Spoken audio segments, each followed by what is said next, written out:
शलोम शलोम शलोम। प्रभु यीशु मसीह नासरी के नाम में जो था है और आने वाला है, निश्चित हम उसकी बाट जो रहे हैं और अनुकरण कर रहे हैं उन बातों का जो जान रहे समझ रहे हैं। वो सब जो बुलाए गए हैं, चुने गए हैं।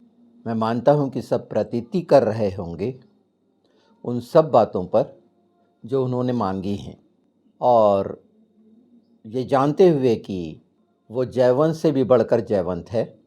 हम सब जानते हैं कि प्रभु यीशु पवित्र है, योग्य है, बल, शक्ति, सामर्थ, धन, ज्ञान, बुद्धि, तमाम ऐश्वर्य और वैभव का मालिक, सृष्टि रचयिता और सत्य है।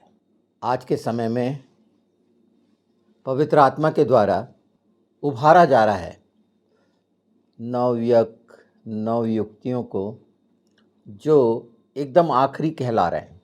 अभी के तमाम जो पिछले वीडियोस हैं सब उन्हीं के लिए हैं। किस रीति से वो परमेश्वर के योद्धा होने जा रहे हैं, और ये सारा कुछ हम जो सितंबर से देख रहे हैं, ये सब मिला जुला है, एक साथ है, ये अलग अलग नहीं है।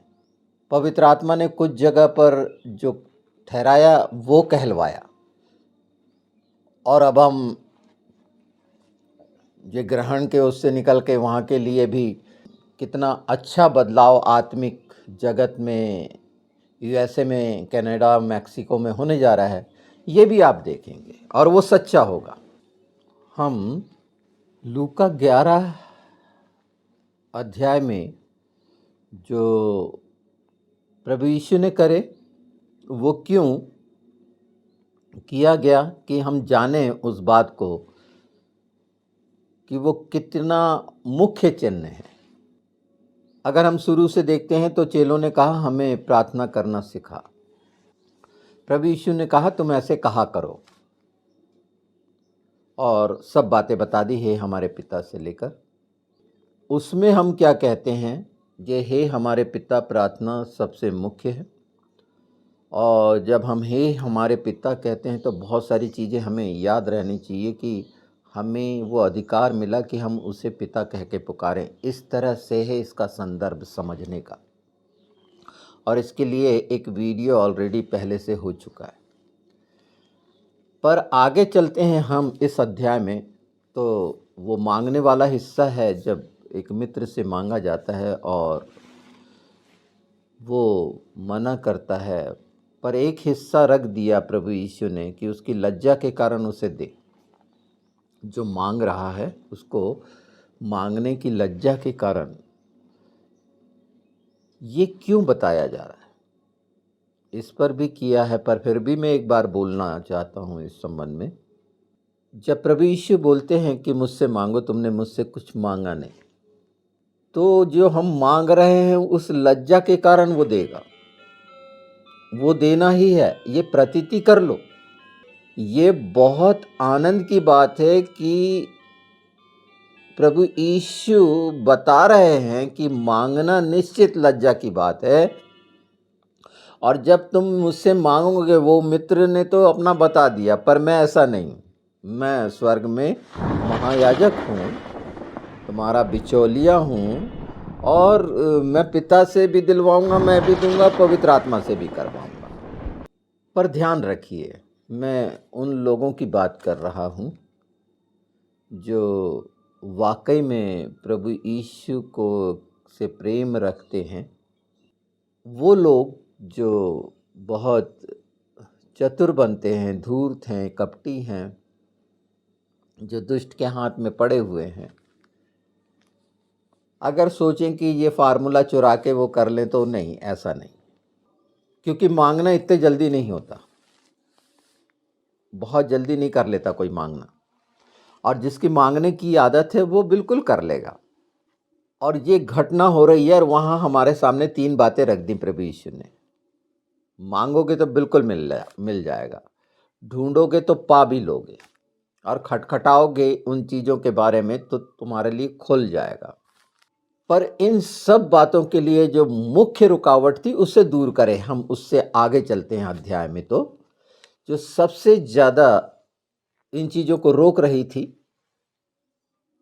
और थी वो गूंगेपन की दुष्ट आत्मा, जिसे प्रभु यीशु ने निकाले हमारा गूंगापन खत्म करने के लिए। मैं आत्मा के गूंगापन की बात कर रहा हूं। शरीर मन की इच्छाओं के अनुसार मांगना एक अलग बात है, आत्मा के द्वारा सच्चाई से मांगना दूसरी बात। जिन्हें मिलना है, जो वाकई में प्रेम रखते हैं और पिता पुत्र पवित्र आत्मा को लग रहा है कि ये जो मांग रहा है लज्जा की बात है, हमारे लिए अगर लज्जा की बात है तो पिता पुत्र पवित्र आत्मा के लिए भी लज्जा की बात, और इस कारण वो हमें मिलेगा, क्योंकि ये आत्मा से है, शरीर का बिल्कुल भी इसमें नहीं जोड़िए। हो सकता है कठिन लगे, पर ये निश्चित है कि हम उसकी संतान वारिस अगर हैं तो वो इस नजरिए से देखा जाता है। और गूंगेपन की दुष्ट आत्मा उसके जीवन से निकल गई होती है, वो साफ साफ मांगेगा और साफ साफ उसको मिलेगा। जैसे अगर एक चतुर बन के धूर्त मक्कार, परमेश्वर सबको जानता है ना, निश्चित शरीर के द्वारा कई लोग इस व्याधि में हैं, इस संकट में हैं, बहुत प्रयास करते हैं कि हम सच्चे हो जाएं, ईमानदार हों, सचमुच में प्रेम करें। उनके अंदर पूरा उत्साह है, पर परिस्थितियां दुष्टता के द्वारा उन्हें ये महसूस होता है कि ऐसा नहीं हो रहा। तो उन्हें भी परेशान होने की ज़रूरत नहीं है, कि एक समय निश्चित है वो छुटकारे के लिए कि आप वहाँ से निखर कर निकले। परमेश्वर ने जिसे पकड़ लिया है वो नहीं छोड़ेगा और उस तरह से तैयार करेगा। थोड़े समय के लिए लग रहा है ये सारी चीज़ें हमें परिस्थितियों में, और इसीलिए जितने भी एपिसोड हुए हैं उसके पीछे का सार यह है कि प्रतीति कर लो जो तुमने मांगा है, क्योंकि वो करने में सक्षम है, वहां पर शंका नहीं। तो मांगने का भी उद्देश्य बहुत स्पष्ट रहेगा, उसके राज्य और महिमा के लिए रहेगा, संसार की चमक दमक के लिए नहीं होगा। ये मांगने वाला अच्छे से जानता है। देखिए 11 में लिखा, 11:20 में लूका, परंतु यदि मैं परमेश्वर की सामर्थ्य से दुष्ट आत्मा को निकालता हूं तो परमेश्वर का राज्य तुम्हारे पास आ पहुंचा है। जब बलवंत मनुष्य हथियार बांधे हुए अपने घर की रखवाली करता है तो उसकी संपत्ति बची रहती है, पर जब उससे बढ़कर कोई और बलवंत चढ़ाई करके उसे जीत लेता है तो उसके वे हथियार जिस पर वह उसका भरोसा था छीन लेता है और उसकी संपत्ति लूटकर बांट देता है। जो मेरे साथ नहीं वह मेरे विरोध में है, और जो मेरे साथ नहीं बटोरता वो बिखेरता है। प्रभु यीशु के साथ हैं तो बलवंत पर विजयी हैं, और उसके सारे हथियार प्रभु यीशु ने छीन चुके हैं।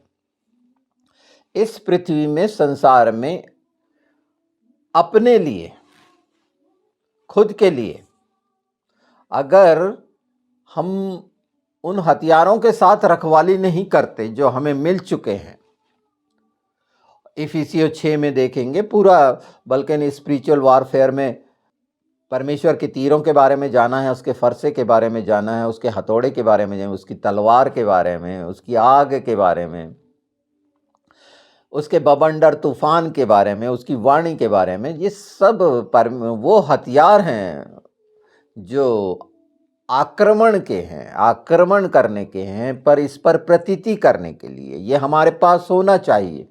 पर ये कब होंगे? यहाँ पर जो हमने 20 से पढ़ा है, जाना इस बात को कि वो हारा हुआ है, उसके छीन लिए गए हैं, पर अगर हम शरीर की भावना से वशीभूत होकर, लोभ लालसा रखकर ये कार्य करते हैं, तो वो बातें जो हमें मिली हैं क्यों लोगों को चीर फाड़ देता है, कि उसके साथ ही हम जयवंत से भी बढ़कर जयवंत है, उसके बगैर नहीं। ये बहुत मुख्य है कि जिस हमने अधिकार रखा हुआ है, यीशु के द्वारा हमारा अधिकार है, उस सब जगहों पर उसके हथियार छीने जा चुके हैं।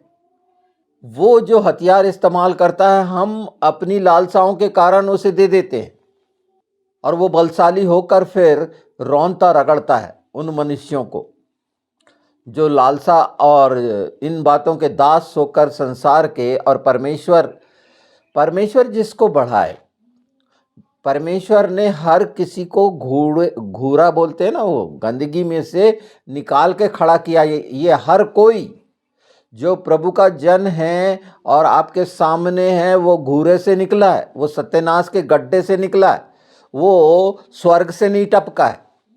ये समझ लीजिए, हम सब उस घूरे, उस पाप की पैदाइश हैं। इसीलिए विचलित नहीं होना। कोई अगर प्रभु में बढ़ रहा है, बहुत अच्छी बात है, आप भी बढ़ना, आप भी बढ़ो। उसी की बात के लिए तो मैं पूरे नव युवकों को, नव युवतियों को प्रोत्साहित कर रहा हूं कि इस रीति से जो रखा गया है, तो अपनी मजबूती, अगर थोड़ा सा और आगे इसमें जाएंगे तो हम देखते हैं कि जिससे दुष्ट आत्मा निकाली गई थी, उसे वो अपना घर कहती है, अपना घर कहती है, और बोलती है वो 7 और दुष्ट आत्माओं को, चलो हम अपने घर में रहते हैं। जब वो साफ सुथरा पाती और फिर आ जाती है। क्यों आ जाती है वो? इसलिए कि उसकी रक्षा देखभालने की एक मनुष्य स्वतंत्र हुआ, प्रभु यीशु का जन कहलाया, और फिर वो संसार में भटक गया, साफ सुथरा हो गया, और उसके बाद वो निश्चिंत हो गया, और फिर वो दुष्ट के जाल में फंस गया। वो सब बातें जो आवश्यक थी नहीं जानी, और फिर दुष्ट ने उसको दबोचा, और उसकी पहली की दशा से ज़्यादा भयानक और ख़राब दशाओं में हम लोगों को पाते हैं।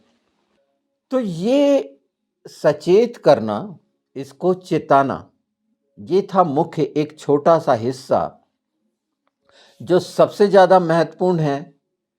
और फिर मांगना क्या है, ढूंढना क्या है, क्या ढूंढ रहे हो वचन में, क्या सच्चाई को, और आत्मा की प्यास क्या है, परमेश्वर के राज्य के लिए क्या ढूंढ रहे हो, या अपने लिए ढूंढ रहे हो। ये मैं वो खोल रहा हूँ रहस्य कि उसके राज्य के लिए क्या ढूंढना है, उसके राज्य के लिए कौन सी बात को हमको खटखटाने की जरूरत है स्वर्गीय स्थानों में, उसके राज्य के लिए।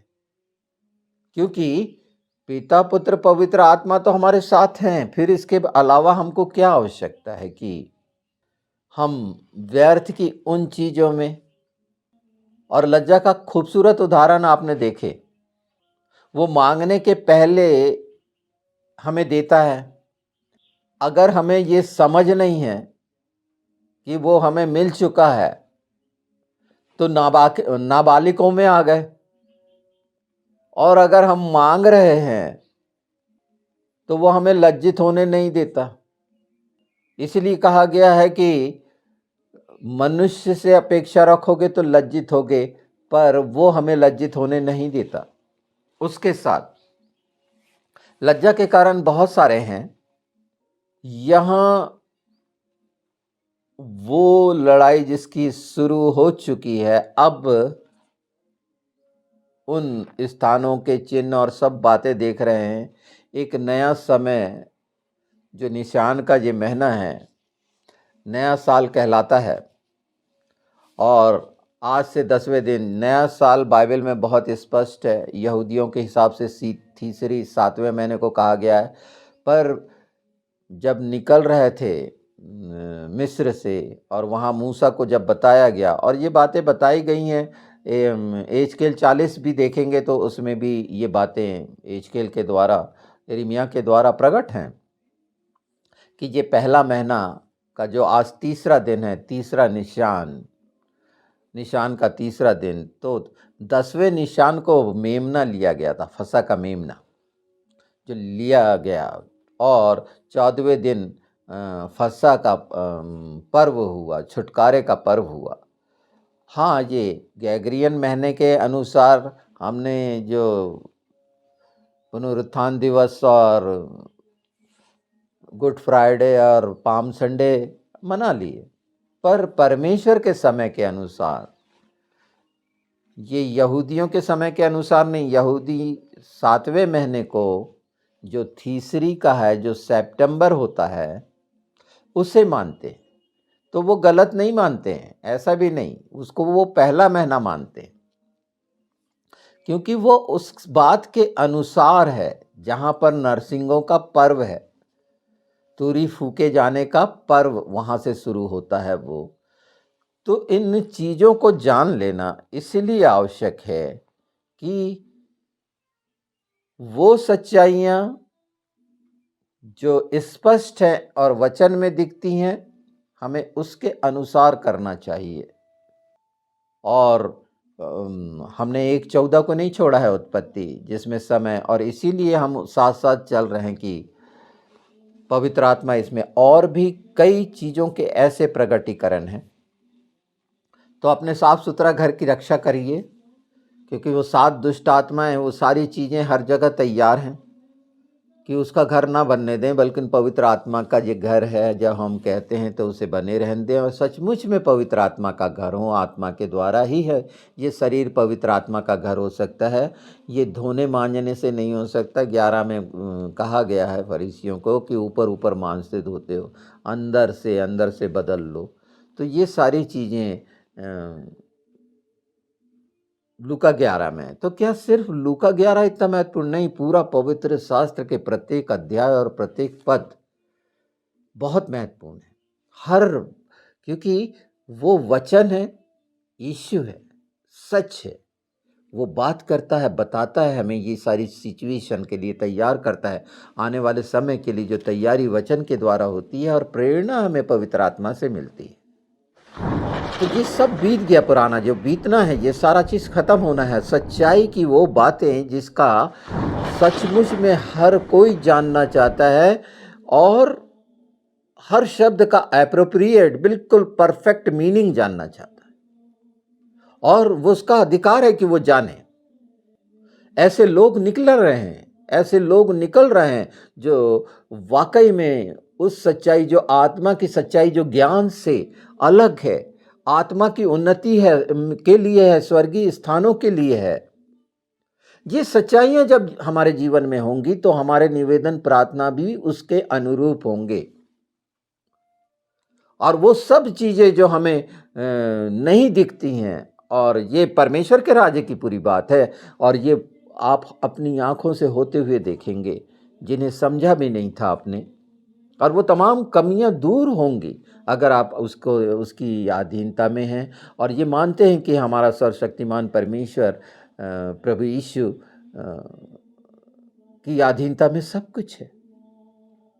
तो बोलना आ जाएगा। वो गूंगी आत्मा, बहरी आत्मा, ये जो आत्मिक बहरापन, गूंगापन खत्म करने के लिए यीशु का नाम, उससे प्रेम, उसको जानना, उसकी आज्ञाओं को मानना। हर बात आज्ञा है बाइबल में। प्रभु यीशु अगर हमें किसी चीज़ के लिए प्रेरित कर रहे हैं, और अगर हम उन्हें अपना उद्धारकर्ता मानते हैं, तो वो आज्ञा है, उसका अनुपालन हमें करना चाहिए। और जब वो बोलते हैं कि मेरा अनुसरण करो, मेरे फॉलोअर हो, तो अनुसरण उसी रीति से करना चाहिए जैसे वो करते थे। इन सारी चीज़ों में रुकावट और वो सारी चीज़ें हमारी खुद की लाई हुई हैं, व्यर्थ की कल्पना। और उन बातों से मैं बार बार इस बात के लिए चेता रहा हूँ, वो तमाम उपदेश जो इस समय आएंगे, यहाँ पर फिर वो 11 में योना के चिन्ह का है, और इसके बारे में बोल दिया गया है कि और उसके बहुत से चिन्ह हैं योना के। हमने पिछले एपिसोड्स में ये देखा है। और वो 2 लोगों का, गवाहों का मारा जाना यहाँ पर, और फिर उठाया जाना,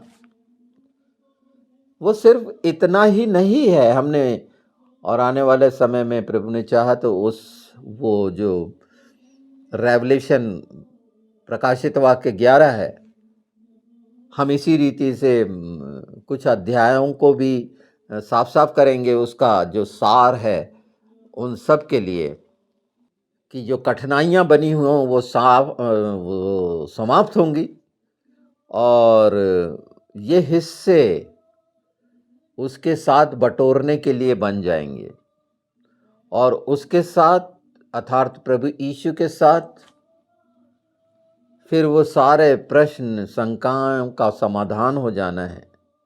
वो खत्म हो जाएंगी, पता नहीं कैसे हुई, ये समझ भी नहीं पाएंगे।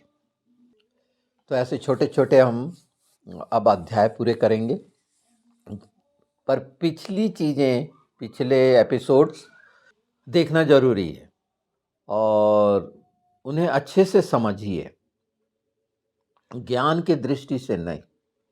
आत्मा में उन सब बातों को ऐसे ही नहीं है आप प्रभु में। हम में से प्रत्येक और प्रत्येक, हाँ, अलग अलग बिल्कुल ठीक है, और हम सब समझते हैं कोई भी नरक जाने के लिए थोड़ी है। चाहे वो गलत कर रहा हो फिर भी उसकी आशा रहती है कि मैं यीशु को माना हूं और निश्चित मैं स्वर्ग में जाऊंगा। एक ओंठों के द्वारा पश्चाताप है जो हम पूरे तैयार होकर करते हैं, पर एक आत्मा का वो हिस्सा का पश्चाताप है जहां इंसान अंदर अंदर घुल रहा होता है। वो सब गलतियों के बावजूद भी वो विश्वास करता है। तो जो अंदर से तैयार होता है आत्मा में, और एक बाहर का पश्चाताप, दोनों अपनी जगह सच है। मैं उसके पश्चाताप की बात नहीं कर रहा हूं जो भावनावश किए जाते हैं, जो आंसू बहाने पर ही हल्के होने की कोशिश होती है। वो पश्चाताप मैंने बता दिया कि जहाँ पर हम पर इति महान हम पापी पर दया हुई, करुणा हुई और क्षमा हुए हम, और उसके बावजूद भी हमने मनमानी कर ली, तो लज्जित होते हैं। पर हम धन्यवाद देते हैं कि तू इतना महान है कि तू इन चीज़ों को दृष्टि में नहीं करता। अगर हम सच्चाई से वापस होते हैं तो वो गले लगाता है। ये बहुत ही प्रेम का वो घेरा है पिता पुत्र पवित्र आत्मा के साथ, जहां वो नम्र और दीन क्यों है हम पहचान सकते हैं। उसकी नम्रता और दीनता को, जैसे भजन संहिता 23 अगर हम देखते हैं तो हमारा बेहतर स्वामी चरवाहा हम उसको मानते हैं, और हमारे मुंह से निकलता है हरी हरी चराइयों में तू बैठाता है, बिल्कुल, और स्वीकार करते हैं कि तूने हमारे जीवन में इतने सारे उपकार किए, सब बातों से परिपूर्ण रखा, हमें थकने नहीं। अगर हम बच्चे हैं, बालक हैं, जैसे संसार में बच्चे छोटे रहते हैं, माता पिता गोद में उठाते हैं, चलाते हैं, थोड़ा चलाते हैं, फिर गोद में उठा लेते हैं अगर तकलीफ होती है, पर खुद जमीन में बैठ जाएंगे या कांटों में बैठ जाएंगे, पर बच्चे को अपनी गोद में रखेंगे। वही तो है गोद में होना, उसके साथ हमेशा रखना चाहता है। ये हरी हरी तराइयां, ये घास और ये सारा हरापन क्या है? बालक वाला स्वभाव अगर ये है, और वो बालक वाला स्वभाव उम्र के हिसाब से नहीं कि हम 70-80 साल के हो गए, ये हो गए, नहीं, आत्मा का, और स्वीकार करती है आत्मा, उसी तरह से ये पूरा का पूरा है। मैंने भजन संहिता 23 भी इस तरह से पूरा पवित्र आत्मा के द्वारा बताया है कि वो हमारे लिए पूरा का पूरा फिनिशिंग पॉइंट है। उसके साथ तृप्त होने से लेकर, कठिनाइयों में जी से लाने से लेकर, उन रास्तों की, धर्म के मार्ग की जो है अगुवाई से लेकर, निश्चिंता की कोई हानि नहीं कर सकता। यहाँ प्रतीति हम कैसे कर लेते हैं वैसी प्रतीति, और ये उन सब के लिए जो नए साल में अब हमने जो परमेश्वर के कैलेंडर के अनुसार जा रहे हैं, और आज तीसरा दिन है, और तीसरा दिन बहुत महत्वपूर्ण होता है।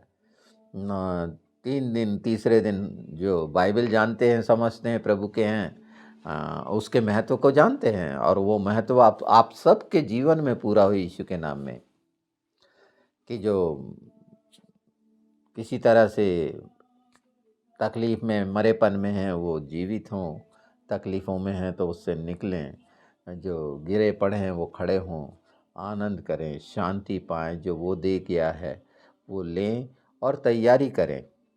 वो हमारी बाट जो रहा है कि हम उसके नज़दीक इन सारी चीज़ों को लेकर जाते हैं क्या, अपनी तमाम वो बातें कि मैं ये करना चाहता हूँ प्रभु, वो ये सुनना चाहता है, तो मैं क्या करना चाहता हूँ पवित्र आत्मा से, और हम सब एक ही बात तो करना चाहते हैं, उसकी महिमा, स्तुति और बड़ाई, और दुष्टता का नाश और उसका राज्य सब हो रहा है, वो सब हट जाने हैं, वो पर्दे फट गए हैं, और भी खूबसूरत प्रभु यीशु हमको मजबूत और बल, शक्ति, सामर्थ्य से परिपूर्ण कर कर देखिएगा, बहुत नया होगा। ये वचन आपके लिए पूरे मार्ग के लिए प्रकाश बन जाएंगे, दीपक बन जाएगा आपके लिए, पैर के लिए। ये है वो सच्चाई जो भजन संहिता 119 105 की है। शलोम शलोम।